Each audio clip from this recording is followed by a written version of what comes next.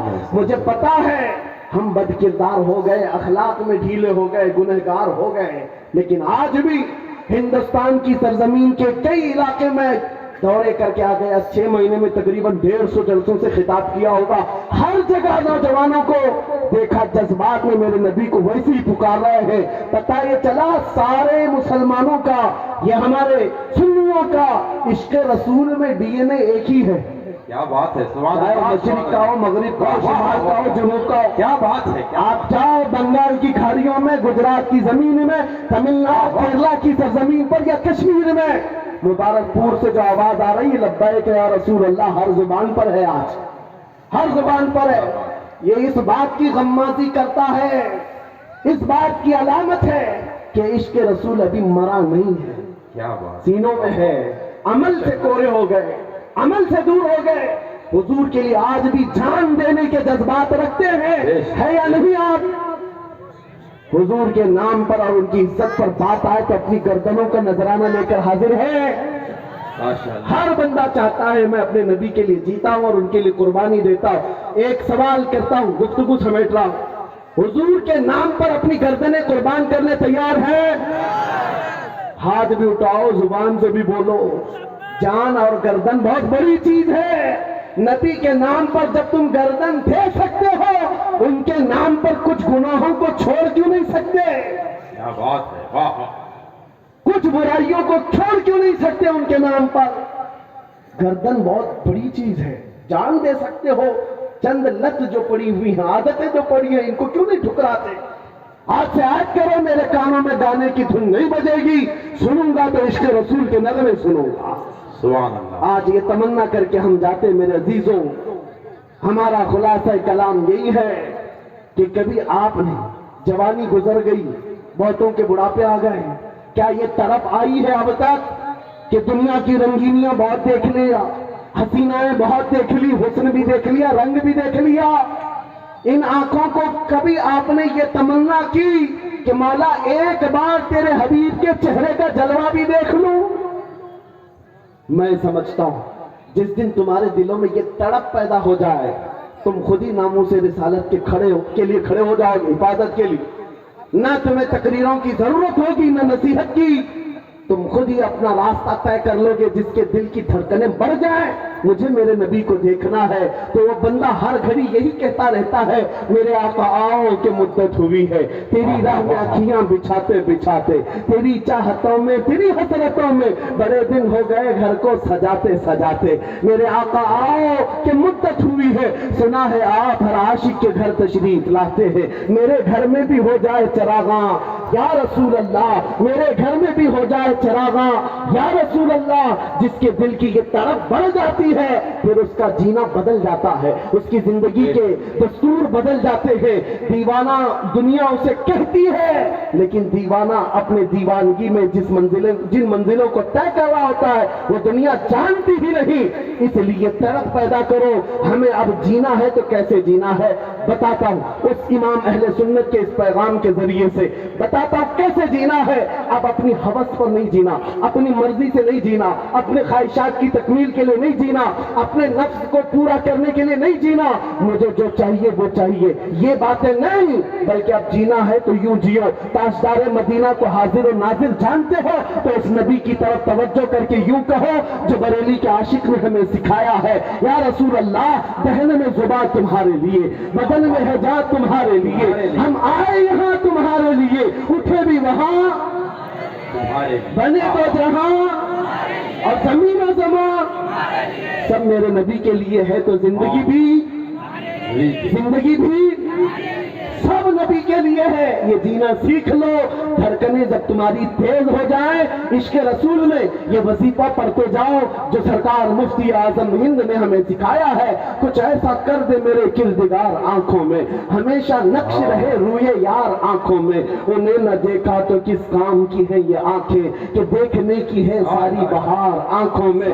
جنہوں نے یہ تمنا کی ہے، میرے نبی نے ان کو اپنی سخاوت سے عطا بھی کیا ہے۔ جانتے ہو آپ جانتے ہو آج یہ تمنا کرنا اس لیے میں سکھا رہا ہوں، تمہاری آنکھوں کو اگر حیا مل سکتی ہے تو اس تمنا سے ملے گی۔ حضور کو دیکھنے کی تمنا پیدا کر لو، یہ گندی تصویریں دیکھنا تمہاری آنکھوں سے ویسی دور ہو جائیں گی۔ رات کی تنہائیاں ہو، موبائل کا اسکرین ہو یا ٹی وی کے یہ پردے ہو، جب تمہارے سامنے بے حیائی کی ننگی تصویریں رقص کرنے لگے، تم خود ہی اس سے کنارہ کشی اختیار کرو گے اور دل سے پکار کر کہو گے نہیں، یہ تصویریں میرے آنکھوں کو زیب نہیں دیتی، میں نے آنکھیں بچا رکھی ہے حسن مصطفیٰ دیکھنے کے لیے، آمینہ کے لال کو دیکھنے کے لیے۔ اخلاق سنور جائیں گے، تم خود ہی ناموس رسالت کی حفاظت کے راستے پر چل پڑو گے۔ تمنا پیدا کرو، وہ تمنا جو امام اہل سنت نے بریلی میں جا کر کے کیا تھا، جو پیر مہر علی گولروی نے حضور کی بارگاہ میں کیا تھا۔ پاکستان پنجاب کے علاقے کے پیر مہر علی بارگاہ مصطفیٰ میں حاضر ہوئے، یوں کہا یا رسول اللہ ایک بار میں ماتھے کی آنکھوں سے آپ کو دیکھنا چاہتا ہوں۔ صبح کہا، دوپہر میں کہا، رات میں کہا، طلب تھی، کہتے رہے، زیارت تو نہیں ہوئی۔ وہاں پھر آپ نے یہ کہا تھا، کتے مہر علی کتے تیری سنا، گستاخ اکھیں کتی جا اڑیاں۔ کہا اے مہر علی تیری آنکھیں کہاں ہیں اور تو نے کیا طلب کر لی، کیا طلب کر لیا؟ اتنی بڑی چیز کو دیکھنے کی بات کی، کہاں تیری آنکھیں اور کہاں کا مطالبہ؟ یہ کہہ کر کے نمناک آنکھوں سے گزر گئے تھے۔ مدینے سے نکل کر بدر کے راستے مکہ جا رہے تھے، بیچ میں وادی حمرا ایک علاقہ آتا ہے، عصر کی نماز ادا کیا، سلام پھیرا، وہاں بوسیدہ عمارتیں ہیں، پرانی دیواریں ہیں۔ پیر مہر علی کہتے ہیں وہیں جلوہ مصطفیٰ کو میں نے اپنی ظاہری آنکھوں سے دیکھا، میرے مصطفیٰ تشریف لائے، کہا نیک مہر علی جو تو دیکھنا چاہتا تھا میں بلا حجاب تجھے دکھا رہا ہوں۔ پھر اس مہر علی نے کہا تھا مکھ چند بدر شاشانی ہے، ماتھے چمکے لٹھ نورانی ہے، کالی زلف تے اکھ مستانی ہے، مخمور اکھیں ہن مد بھریاں، اس صورت نو میں جان اکھاں کی جان جہاں اکھاں، سچ اکھاں رب دی شان اکھاں، اس شان تو شاناں سب لگیا، سبحان اللہ ما اجملکا ما اکملکا ما احسنکا، کتے مہر علی کتے تیری سنا، گستاخ اکھیں کتی جا اڑیاں۔ طلب کیا میرے آقا نے عطا کیا۔ بریلی کے امام نے بھی کیا تھا، بارگاہ مصطفیٰ میں جا کر کہا تھا یا رسول اللہ آپ کو دیکھنا چاہتا ہوں، آپ کی زیارت سے مشرف ہونا چاہتا ہوں۔ جب دن بھر زیارت نہ ہوئی پھر بریلی کے امام نے بھی وہی کہا تھا، کوئی کیوں پوچھے تیری بات رضا، تجھ سے کتے ہزار پھرتے ہیں۔ لیکن جب یہ عاجزی کمال کو پہنچی، فرماتے ہیں دن کے اجالے میں میرے آقا صلی اللہ علیہ وسلم نے اپنے دیدار سے احمد رضا کو مشرف بھی کیا۔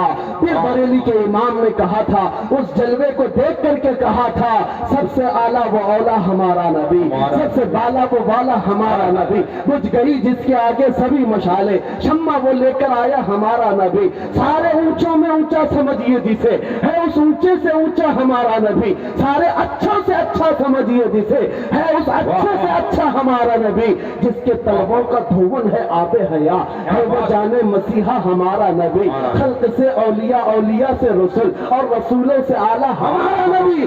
اخیر میں کہا اے سنیو کون دیتا ہے دینے کو منہ چاہیے، دینے والا ہے سچا ہمارا نبی۔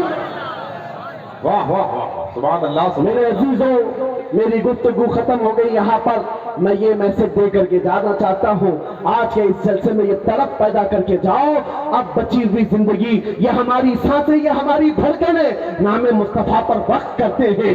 اب اگر آنکھیں کھلے تو بار بار طلب کرتے ہیں میرے رب سے، مولا دکھا دے تیرے حبیب کا جلوہ، ایک بار وہ آنکھیں دیکھ لیں تو پھر میرے عزیزوں دنیا کا حسن تمہاری نظروں میں پھیکا ہوگا، دنیا کا جمال ہیچ نظر آئے گا، اس لیے کہ وہ کمال حسن حضور ہے، کہ گمان نقص جہاں نہیں، یہی پھول خار سے دور ہے، یہی شمع ہے کہ دھواں نہیں، تیرے آگے یوں ہے دبے لچے فصحا عرب کے بڑے بڑے، کوئی جان منہ میں زبان نہیں بلکہ جسم میں جان نہیں۔ آؤ اے سنیو یہ عہد کر کے ہم اٹھتے ہیں آج کے اس میدان سے کہ نبی پاک صلی اللہ علیہ وسلم کے عشق میں جئیں گے، ان کے عشق میں مریں گے، قوت عشق سے ہر پست کو ڈالا کر دو، دہر میں نام محمد سے اجالا کر دو، کی محمد سے وفا تو نے تو ہم تیرے ہیں، یہ جہاں چیز ہے کیا لوح قلم تیرے ہیں، لبیک یا رسول اللہ۔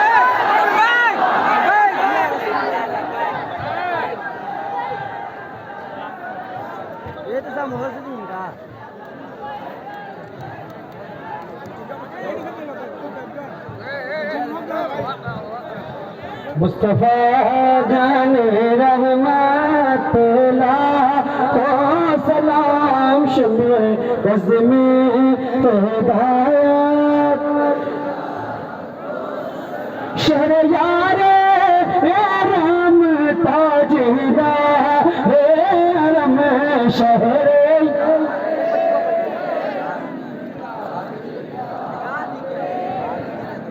نوبہار شہر